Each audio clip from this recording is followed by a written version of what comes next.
Hey, what's up? Good morning, YouTube. It's Brian House here for Housework, and I wanted to give you a quick update of what I've got going on in the shop and then talk a little bit about the motorcycle scissor lift modification that I did last night.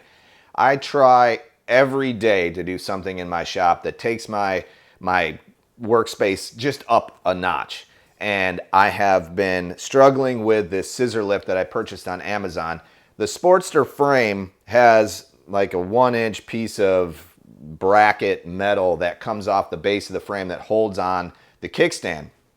And you can't just lay that frame on any flat surface. It'll just fall right over because of that piece of metal, that bracket. So in order to make that work, you got to have kind of a groove down the middle of your scissor lift.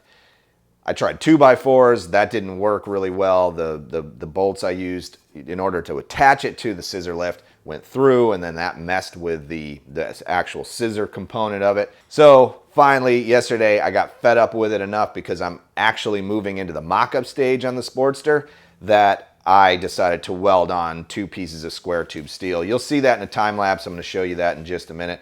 It came out really well. I had a little bit of a struggle with the welding. I tried argon gas and flux core metal MIG. That did not work for me. I've read online that people get that to work, but I was not successful. So shut off the argon and just went with flux core, no gas, and that seemed to penetrate. I think it has something to do with the dissimilar thicknesses of the metal. You know, the tube steel is thinner than the top plate of that scissor lift. Anyhow, long story short, it came out great. I feel really good about it. Now I feel comfortable with mocking up the bike, putting the engine back in the frame, and seeing what that looks like because I'll have a stable surface to do that. And I'll be able to lift the frame up and down to my needs. It's stable, it's bolted down to my floor lift, everything is in place, and I had a fun time doing it, and I learned a lot in the process. Anyhow, here's the time lapse. Enjoy.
If you're new to my channel, you should know that I am in the middle of an extensive rebuild on this 1991 Harley-Davidson Sportster. If you click that subscribe button, you can follow along in that process with me, and I really would be appreciative of that. I'm looking to get up to 100,000 subscribers in the next year or so.